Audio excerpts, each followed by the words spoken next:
Hey everyone, I'm Ryan, the host of the Roast West Coast Coffee podcast. I host the show on Anchor by Spotify. If you haven't heard of it, it's the easiest way to make a podcast with everything that you need all in one place. Anchor has the tools that allow you to record and edit your podcast right from your phone or computer. I host on Anchor because it distributes my podcast on listening platforms like Spotify, Apple Podcasts, and so many more, making it easier for me to spend my time interviewing guests and drinking coffee. Anchor is everything you need to make a podcast all in one place, and best of all, Anchor is totally free. Download the Anchor app or go to Anchor.fm to get started.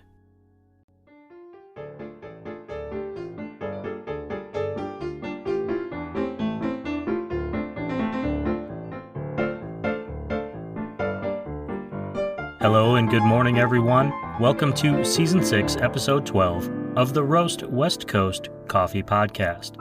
I'm Ryan Wolt, and this is the show where I bring you the stories of coffee professionals, entrepreneurship, and coffee education. Today's guest coffee smarter expert, Chris O'Brien, the founder and head roaster of Coffee Cycle Roasting, is no stranger to regular listeners of this show.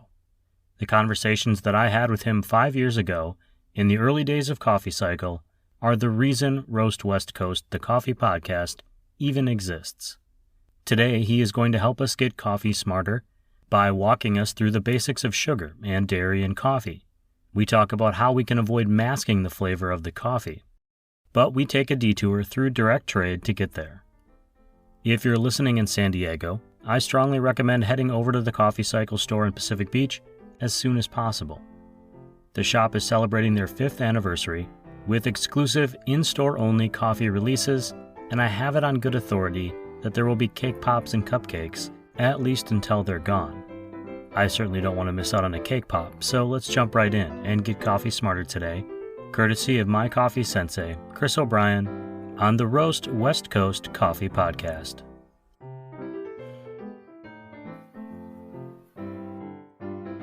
All right. Hi. Hey, buddy. It's nice to see you. Nice to see you too. Christopher O'Brien, how are you today? Well, I'm pretty good. Yeah, I've had a good day so far, and I'm looking forward to talking with you a bit. And there's plenty of worries out there, but I feel like I'm meeting my challenges with relative aplomb. That brings me to the first thing I wanted to say to you, which is happy 5-year anniversary at Coffee Cycle. And Awesome. It's actually 6 years if you include the bicycle year, which I'm assuming will be called the lost years in your memoirs someday. I like just calling it the bicycle year. That sounds pretty good, you know? The bicycle year. So you've been in business for 6 years, but you've been in your location in Pacific Beach for 5. It's a big deal. I know that because people always say that. But for a small business to survive 5 years is an accomplishment no matter what your levels of success are. So congratulations. You're celebrating by offering some direct trade coffees. I know that's something that's been important to you since you started roasting, but it's not necessarily an easy endeavor, especially if you're not traveling and you're also operating a cafe 365 days a year, give or take. Why is getting some direct trade offerings important to you, and what is special about the ones that you're going to be offering for your 5-year anniversary, which is actually this weekend? Well, I'm so flattered that you would ask. Thank you. And that you care about that sort of thing, because direct trade coffees are really important to me, as you said. And they're important to me because I think, we all care about issues that we hear about in the world, right? We all care about poverty and hunger and all things like that, at least to some degree or other. But when you put a face and, you get to kind of have some personal interaction with people that have these struggles that you hear about, it's different. It just hits different. And I've heard of fair trade coffee since I've been in coffee, which is over 20 years now. I've been in coffee for 22 years, since I was 16. Oh my first goodness, job. you're so old. Coming from you, I can only laugh. And that's all I'll say about that. But it is kind of crazy to think that I've been working in coffee for as long as, some people have been alive. And that's, there's plenty of people that have worked in coffee longer than I have. But, you hear about working and offering fair trade coffees, and that's important. And I think we've talked a little bit about this in previous episodes, but sometimes I think about fair trade as being sort of like a minimum wage. So coffee gets traded as a commodity on the stock market, basically, and investors are betting on the price of coffee and guessing whether it's going to go high or low. So if there's a bad frost in Brazil and the harvest is going to be low, chances are the price of coffee should raise because there's going to be less coffee out there, less supply, and equal demand. And therefore, they're going to bet that the coffee price is going to raise. And so betting on this price, regardless of whether there's a frost in Brazil or not, or what the global supply and demand looks like, betting on the price, whether you're betting high or betting low, will actually affect the price. The price of coffee gets manipulated by people investing in it in the commodities market. And that happens to such an extreme that the price of coffee hasn't changed that much in the last 20, 30, 40 years. And that might sound like an exaggeration, but really, like, if you go and look up, we call it the C market price, the global commodities market price for Arabica coffee, it really hasn't changed that crazy dramatically over that length of time. And, to a coffee farmer, a price change of 10 cents might be dramatic. But when you think about how much the cost a gallon of milk here in the United States has gone up in the last 40 years, it's been more than 10 cents, At least I'm pretty sure it has. We know that the coffee price is important, and we know that it hasn't changed that much. And we know that there's this thing called fair trade that establishes sort of a minimum wage. And minimum wage, fair trade stuff is important. It's good to have a baseline for which people should be paid and make sure that they can plant their crop again the next year and feed their families and, ideally have like a halfway decent quality of life. But when you meet people that are going to college to learn about coffee, that have been working on the family farm that's been owned for generations and, are tending plants that their grandfather, planted, or, discovering things that, previous generations have been doing. When you realize the history and the human effort involved in the farm process, and when you can put a face to that human effort, and when you realize that this other human is doing something that you're not even close to capable of doing, it really can make it strike home that this is someplace that I can make an impact. And not just that I can make an impact, but holy smokes, we all drink coffee. There's so many people that drink coffee. I mean, sure, not we all. There are tea drinkers out there, and there are people too. And there's people that don't drink any caffeinated beverages, and there are also people too. But coffee is so widely consumed, and coffee farmers always get the short end of the stick. They always get it rough. Whether they're getting fair trade prices or commodity grade prices, they're still getting it rough. They're getting minimum wage or worse. And when you think about how that would impact you or your best friend or your sibling or, your significant other, like, what if they were getting minimum wage or less? And maybe they are getting minimum wage, but they're probably not getting less because minimum wage is the minimum here in this country. And that's nice that we have that. And coffee farmers don't have that. The fair trade thing is not universal. It's not a minimum wage for everybody. It's a good established thing to kind of put that there, but it's still just not enough. We always should be doing more and doing better. And with coffee, it's something that's important to all of us. We want it to stick around, and we want to do better. So how do we do better? How do we make this impact? And it can be really daunting to make an impact on something that's this global. But it's really not that hard, because all you have to do is buy coffee from a small independent roaster. Because if you buy coffee from a small independent roaster, your chances of buying a coffee that have been ethically sourced, transparent, with a transparent supply chain and an ethical price for the coffee, your chances of paying that ethical price, as a consumer who's paying it to the cafe, who's paying it to the roastery, who's paying it to their importer or direct trade partner, what have you, your chances of that supply chain and that money chain being ethical and ultimately resulting in the farmer doing better than minimum wage is astronomically higher than if you go to any corporate chain or buy any coffee from a corporation out of a grocery store. And, it's easy to toss around the word corporation.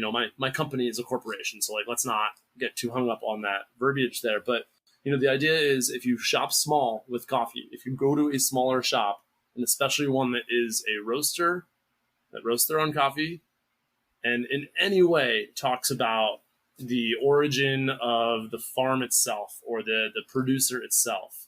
If you see the name of a farmer or the name of a farm or the name of a mill or processing plant on the bag of coffee from a country, your chances of getting an ethically sourced coffee are astronomically higher. And therefore, why not? And then you're going to try a bunch of cool new places. So these direct trade coffees for me represent, the pinnacle of that achievement, where I know easily that these farmers are getting paid well and that they're working their butts off to earn that payment. And so why wouldn't I want everybody to win? Why wouldn't I want that farmer to win and for you as the consumer to win and get this great coffee? Well, I think it's interesting. It's not interesting. I know you. I know this is the type of thing that you do, but you are celebrating your anniversary by uplifting two other farmers. And I think you should shout out the two farms that you're working with. I know the coffees that you have that are special for your anniversary are in very limited quantities, but you are working with them on larger orders and larger quantities of coffee that'll be readily available a little bit throughout the year. But what is it that you're doing special for this weekend? Well, the first coffee I'll talk about is from our direct trade partners in Costa Rica. The farm is called Café Corazon, and our contact at the farm, Johnny, helped build a huge amount of infrastructure on the farm. And he acts as our go-between between us and the actual owner of the farm, Henry. And Johnny has helped this farm not just by investing in the infrastructure, but by listening to what the farm owners wanted and asked for and helping them achieve those goals. He has helped their farm increase the specialty of their produced quality tremendously. So Café Corazon already was growing and harvesting some excellent coffee. And they grow a couple varieties of coffee on their farm. They grow Caturra, which is a very popular South and Central American variety of coffee that's considered specialty and tastes great, but is very disease susceptible. They grow Catuai, which is not quite as highly regarded for the specialty aspect, but is a little bit hardier for disease and still quite nice. And they have a couple other plantings around the farm of some other varieties that are really interesting and that we haven't played around with too much, but I've had some samples of. They have a mocha variety. This is very small bean variety that's very specialty and very sought after, and that's phenomenal. And we didn't import that one this year. But we did get a mixture of the Caturra Catuai blend. They blend those two varieties together, and we got it as a black honey process. And so some of the infrastructure Johnny's invested in is processing equipment, including honey processing equipment. And he's built a whole processing mill on the farm. And so the black honey was our flagship coffee for a number of months, starting, I think, last February. And it was a great balanced coffee with some nice fruit notes to it that were more subtle. I mean, really beautiful espresso with kind of some dark fruit coming out, some figs, dates, some black cherry, but also a nice, rich, dark chocolate and just sweet and juicy and bitter and dark and all the things you want out of a great coffee. But because they have all this infrastructure down there, they also do some experimental processing. Johnny and Henry are very proud of their anaerobic processed coffees. And I've never been a big fan of the taste of anaerobic coffees, but I am a big fan of naturally processed coffees. And they have a natural process on that same Caturra Catuai blend that we had the black honey from. And the natural process is the dry processing that really brings out the fruit flavors in the coffee. So we were able to secure a small batch of the natural processed coffee this year, and we're going to be releasing Café Corazon's natural process. We have one small batch of it. We might be able to get a second, but we have one small batch that we're going to be roasting and launching for this week. It's really beautiful. I'm really excited. I'm nervous to roast it because I want to make sure I do a good job, and I don't have a lot of it. But I think since I know his other coffee pretty well, and now that we've gotten a bit of experience under our belt, I think we can get a pretty good result out of it. So that's the first coffee that we're releasing is Cafe Corazon's Natural Process Cultura Catuai Blend. And I'm really excited about that. I love a good natural. We just released a new natural Ethiopia at our shop, and this will be a great counterpoint to that to just show off how cool it is that you can take a Costa Rica coffee and make it this unique. But the other coffee we have was actually a gift from our newest direct trade partner, Juan Urquia.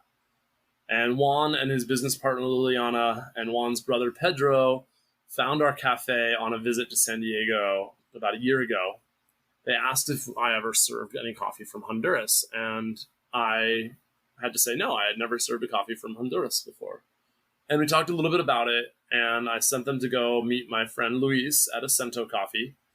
And I went down and I met them down there, and we started chatting, and they decided that they would bring us some samples. So they had planned to come back up to the United States again a couple months from that meeting. And they said, we'll bring you lots of samples. And so they brought me samples from their farm, green samples, and we roasted them, and we loved their coffee. We currently are serving a honey processed coffee from them. It's got a lot of like candied almond and dark chocolate, and even like kind of a bit of like a marshmallow sweetness to it. So it's really easy to drink, real classic coffee. But just like Cafe Corazon grows Catuai and Cultura, so does Juan Urquia. He grows Catuai and Cultura. Again, very common, popular varieties down there that are high quality. But one of the varieties that Juan grows that's special is he grows a geisha variety. And the geisha variety of coffee is highly sought after. The most famous ones are grown in Panama, which is not far from Honduras. Juan is in the Marcala region of Honduras, and his coffees are truly excellent. But Juan has gifted us with a small batch of washed geisha variety coffee from his farm down in Marcala in Honduras. And the geisha variety is well known for exhibiting, classic tasting notes of silky jasmine and sometimes grape jelly or, some citrus notes, but really elegant, almost tea-like and delicate. Given that I haven't actually sampled this coffee yet, but I've tried a number of other samples from Juan's farm, I expect it to be a fairly rich geisha, fairly rich and satisfying, but still exhibiting some of those more delicate notes. So I'm excited to try it. I'm excited to share it with you all. I think it was really special that Juan was so excited about his partnership with us that he wanted to gift this to us.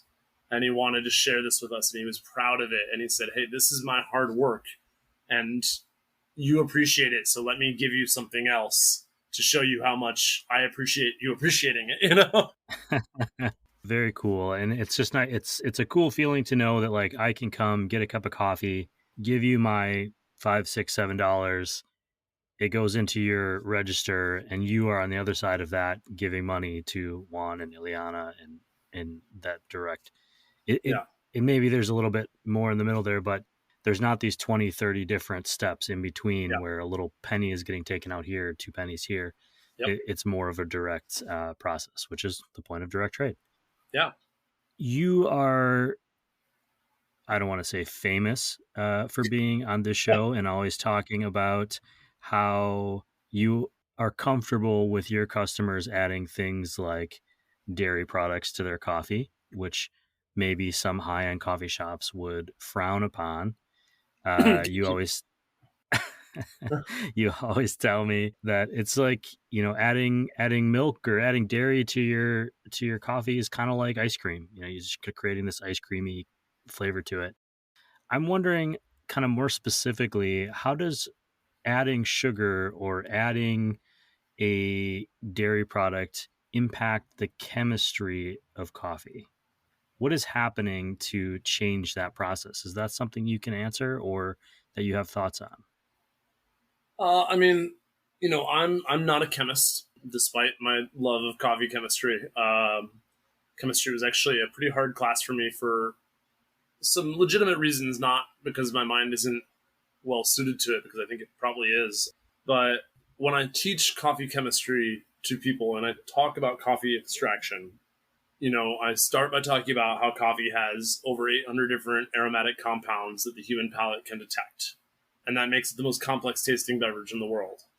And then as we go deeper into learning about the mechanics of how coffee extracts, how we get good tasting stuff from the inside of the coffee beans or grounds, and we extract it into the water that we're using to make the coffee, whether it's espresso or cold brew or flash chill or pour over or batch brew or whatever it is. When we talk about trying to get that stuff out from the coffee ground and into the water, despite there being 800 different compounds or so, I tend to break the compounds that we care about down into 4 main groups.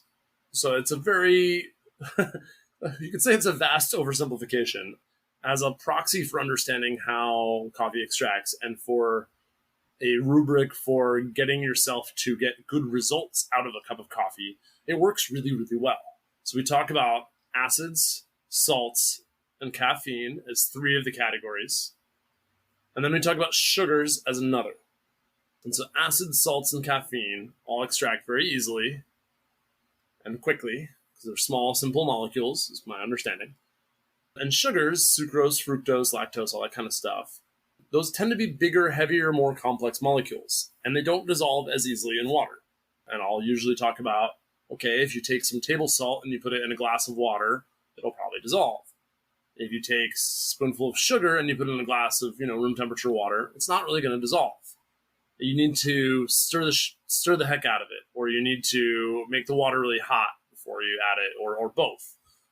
If you want to get that sugar to melt and dissolve and make a solution of your water. You want that sugar to mix in the water. You don't want grains of sugar floating around in the water. You want sugar water. Maybe you do. But we're talking about coffee here. And so we extract all our caffeine, acids, and salts, and that's very easy to do. And caffeine tastes bitter, and acids, where we get fruit flavor, like citric acid, like citrus flavor, tastes sour if you drink citric acid on its own. And salts taste salty or even metallic. There's a fair variation in salts.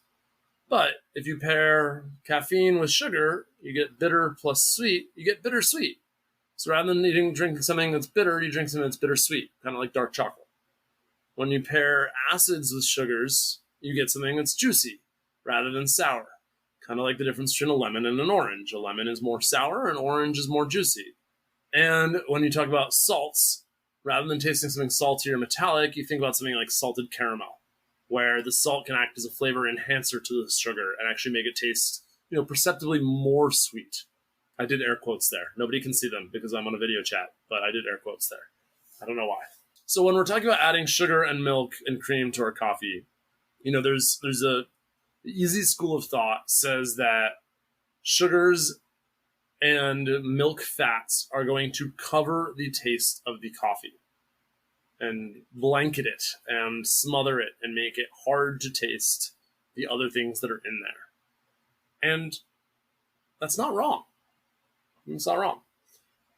That doesn't necessarily mean that's a bad thing, because maybe you don't want something that tastes juicy, bittersweet, and, like salted caramel. Maybe you just want something that tastes sweet and creamy and like ice cream. And I think there's an argument to be said for a little bit of, cream maybe enhancing the flavor because you've added a little bit of lactose sugar to it, which can enhance the flavor because we're already trying to get the naturally occurring sugars out of the coffee bean. And so maybe there's not quite enough sugars for your palate. Maybe you're so used to eating sweeter things that, your brain is kind of deleting some of that sweetness from what you're experiencing. And oils carry a lot of flavor to them. Flavor oils in coffee do carry a lot of different flavor compounds. And so the fats in the milk could potentially act as sort of a vehicle to help carry that to you. I think in general, you would look at it as smothering the taste of the coffee is the easy answer, and it's a true answer, and there's nothing to really disagree with that. Like maybe a tiny bit of enhancement occurs, but probably more smothering occurs than enhancement. But that doesn't matter because Juan or Henry or Johnny, none of them care necessarily that every single person who drinks their coffee tastes the subtle note of jasmine and night blooming cirrus, from their coffee. They just care that you're enjoying it and that you're rewarding their hard work. They want to make a good product so that we'll pay a good price for it, because we also serve the people that are looking for those deep subtleties. And nobody's palate is perfect. You can train your palate to pick up a lot of different things, but it's pretty easy to find yourself in an echo chamber of, well, I taste this every day, and so therefore I don't notice it anymore. I used to make my coffee with some pretty poorly filtered water, and I just got used to drinking it that way, and so I could get some good tasting notes out of the coffee. And then if I made it for someone who used, reverse osmosis water with third wave water, additives added back in, or whatever their, favorite coffee water additives are, maybe they thought my coffee, they couldn't taste the subtlety because I had too many contaminants, I did air quotes again, from my poorly filtered water. So, at the end of the day, whenever I'm training someone on how to taste coffee and to pull out tasting notes and to think about what they're tasting, it doesn't matter if I say it tastes like elderflower and you say it tastes like wisteria blossoms and Ryan says it tastes like diner coffee. It doesn't matter if the three of us totally disagree on that. What matters is, did I like it? Did Ryan like it? Did the other person like it? Can I tell the difference when I put this side by side with something else? Or can I tell the difference when I think about the last cup I had compared to this cup? Do I like this one better or worse? And it's entirely possible that, you might like your coffee, my coffee, worse than the last coffee you had. So if you want to add cream and sugar to it, I don't care if it masks the flavor that I get out of it. As long as you're enjoying it, I'm happy. As long as we're participating in a good ethical supply chain, I'm happy. Sugar tastes good. We're wired to like the taste of sugar. It activates pleasure centers in the brain. I like pleasure. It sounds dirty when you say it. If you were to give somebody, let's just say me, advice specifically, I have always drank black coffee. It was advice that was given to me when I first started drinking coffee 12 years ago, and I never stopped to just drink the coffee and see what I could taste.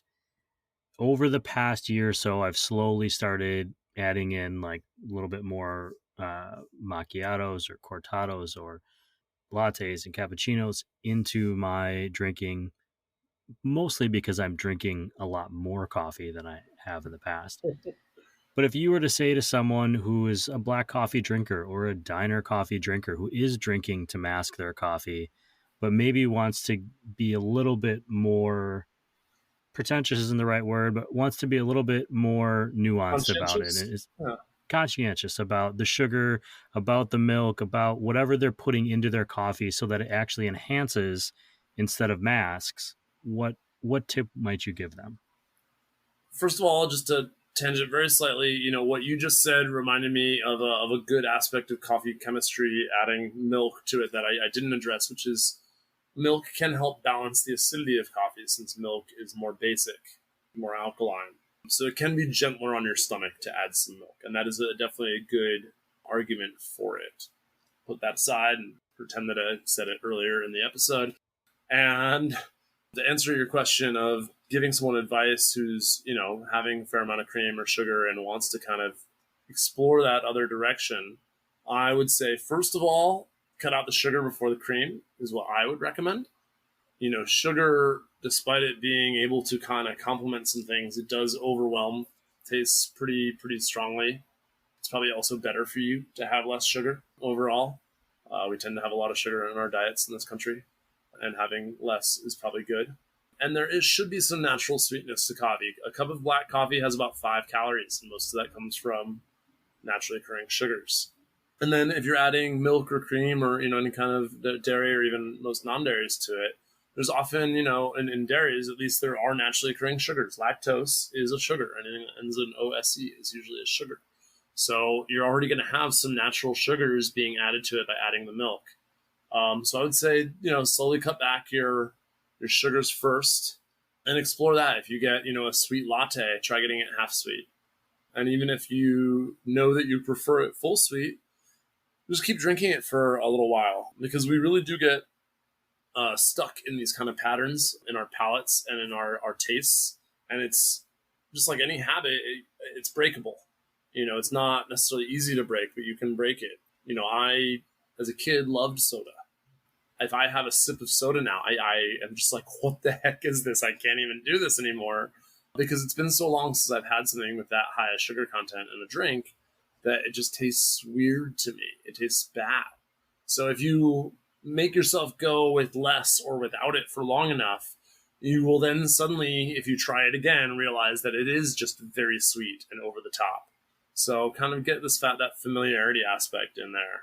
And then I'd also say to experiment with espresso-based drinks that are sort of more traditional drinks. So if you are black coffee with cream and sugar, like lots of cream, lots of sugar, or like a good amount of each or whatever, even like what you consider not a good amount, but like, just the right amount. Try going with a latte, because a latte is going to be more milk than coffee, like by volume, but it will have still a good amount of coffee in it. Because the milk has enough naturally occurring sugars, that should, hopefully trick your brain enough to being able to enjoy it. It will be over faster, probably. You'll drink it faster, but that's okay. And then once you've gotten used to a latte, try scaling down the size, but keeping the amount of coffee the same. So do less milk, still do the espresso steaming milk thing, because the steaming of the milk can really bring, and the right temperature on the milk can really bring out the naturally occurring sugars, kind of make them more noticeable to your palate. We try to steam our milks around 130, 135 degrees for most of our drinks. A little bit lower for the smaller drinks, just to compensate for the heat of the espresso. But that's going to really make those lactose sugars more noticeable to your palate. And then eventually, you can keep going down in size on those espresso and milk drinks and go latte, short cappuccino, cortado, macchiato. And then you're just about ready for a straight espresso. Or if that seems a little too intense, or if the macchiato is too intense, then you go back and you try a black coffee with some cream. Because you'll realize that then the cream can be kind of enhancing the flavor of that black coffee. And you'll get to really taste what's happening in that espresso in your short cappuccino or your cortado, and you'll really taste what's happening in that brewed coffee. My issue with espresso has nothing to do with coffee and everything to do with duration. Is it disappears so quickly that I don't feel like I get to enjoy that experience. It feels like abrupt. And for me, coffee is something that I really take my time with. It's one of the few breaks that I give myself in a day. And so that's one of the reasons that I don't drink as much espresso as I might, because I actually really enjoy it and I really enjoy the flavor of it. But I limit myself more to... You drank 24 ounces of drip coffee in less than an hour a couple weeks ago when you were at the shop when I was at the KUSI segment. 24 ounces of coffee. You drank two 12-ounce coffees in that 1 hour you were there. Yeah, but I experienced time, so that is me taking my time with it. That's that's me taking a lot of time with it. I was just sipping away, but I had no distractions. You were crushing the interview. I didn't have to think about it. I didn't have to do anything. Chris, I really appreciate you being back on Roast West Coast. I'm going to ask you one last question, but I'm going to give you a 1 minute time limit to answer it. And I might cut you off faster than that. I can do it. We were talking earlier about your anniversary and about succeeding 5 to 6 years, however you want to look at it. In your dreamland, where is Coffee Cycle 5 years from now?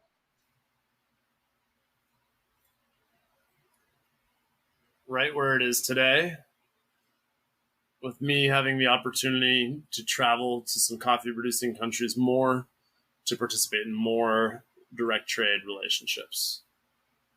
Not bad. I'm proud of you. I didn't even have to give you the extra 30 seconds. So, Chris, thank you for being here. Congratulations on the milestone. I'm looking forward to talking to you next week. We'll get into something a little that sounds less technical, but actually there's a lot going on there with tamping. I'm really looking forward to that. Enjoy the weekend. See you, buddy. Hey, thanks for having me. Nice to see you.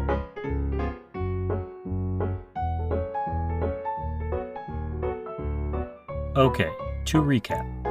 I asked Chris a question about his special 5th anniversary direct trade coffee releases, expecting a quick, "they're great, you'll love them" sort of answer.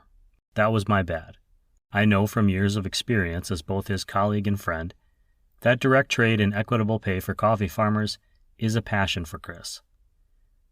For some context on the conversation we just had, I did some Googling, and since 1975, the commodity price and the consumer price of a gallon of milk in the United States has fairly consistently gone up. There are, of course, ups and downs, but the graph for each starts in the lower left and ends in the upper right. The price peaked in 2005 at an average price of $3.20 per gallon, and has hovered just below that ever since. The demand and production for milk has gone down in recent years with the influx of milk alternatives. With coffee, the graphs aren't quite so uniform. For consumers like you and me, buying a standard batch brew cup of coffee, the price has gone up by a few cents on average year after year. That jump gets more dramatic when you look solely at craft coffees, which have grown in popularity exponentially, especially over the past half-decade. However, the price being paid to farmers has not been growing each year. In fact, the commodity price for a pound of coffee, the money that's being paid to the coffee farmer, peaked 45 years ago in 1977. Back then, farmers were getting paid an average of $3.35 per pound. That number has fluctuated drastically since then. The graph goes way up, way down, way up, way down. At its lowest, it was 45 cents in 2001. Today, the average sits around $2.21 per pound, 35% less than it was in 1977, despite the demand for coffee growing drastically. This is one of the reasons that making an effort to buy from craft coffee roasters, who make an effort to source coffees ethically, is so important. At Coffee Cycle, I know that Chris is regularly purchasing coffee between $3 and $8 per pound, a significant amount for a small shop working on the margins. Roast industry partner Moster Coffee sometimes pays upwards of $9 or even $10 per pound in their effort to ensure that farmers, especially farmers in the Philippines, are making enough money not only to survive, but to thrive. As for Chris's direct trade offerings from Honduras and Costa Rica, I can confirm that they are freaking awesome, and with a limited quantity they probably won't last very long. Even after all of the coffee I've drunk and all that I've learned about coffee, there is still part of me that is just tickled that a cup of coffee can taste of jasmine or grape jelly, or even my nemesis tasting note, blueberry. We learned today that Chris isn't a chemist, but thankfully for me, he sometimes plays one on this podcast. In a vast oversimplification, he broke down a coffee drink into 4 distinct compounds: acids, salts, caffeine, and sugars, including fat sugars. While drinking a cup of coffee black will enable you to taste every possible flavor compound the coffee bean offers, it's okay to add a spot of something if it makes that coffee more enjoyable for you.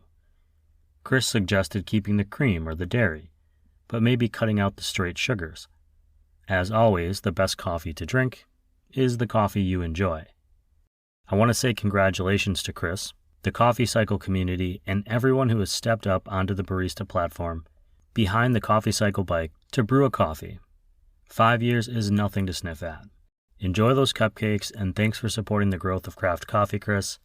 Thanks as always for sharing your knowledge with me and the listeners of Roast West Coast. The fun part about that is Chris probably won't listen to this show, so he has no idea that I've thanked him like 5 times already. If you're listening and you want to see what's on offer at Coffee Cycle, head to coffeecycleroasting.com or follow at Coffee Cycle Roasting on Instagram. They've brought back their homemade pumpkin spice for the fall, so if you are going to add a bit of something to your coffee, you might start there. Thanks to the rest of this show's roast industry partners, including Cafe Laterre, Steady State Coffee Roasting, Camp Coffee Company, Coffee Cycle Roasting, Ignite Coffee Company, Maria Coffee Company, Cape Horn Coffee Importers, Ascend Coffee Roasters, and Mostra Coffee Company. Get your Mostraland Experience tickets now. Their anniversary is only a month away. Details on mostracoffee.com. Those links can be found on roastwestcoast.com. Please check it out and subscribe to the newsletter. Shout out to Mr. Scott. Thank you for becoming a paid supporter. It is always a boost when I see another name added to the list. This show can be found wherever great podcasts are found, including Spotify, YouTube, and Apple Podcasts. And it really helps us out if you tap that 5 stars review button. You can also find links to all of the streaming podcast options at the bottom of every newsletter post on roastwestcoast.com. Thank you all for listening and supporting this show, and for being out there drinking craft coffee.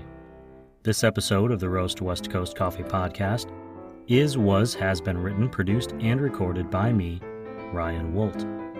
I hope this episode has found you happy, healthy, and with at least enough sanity to make it through the day. Always tip your baristas and be sure to drink good coffee.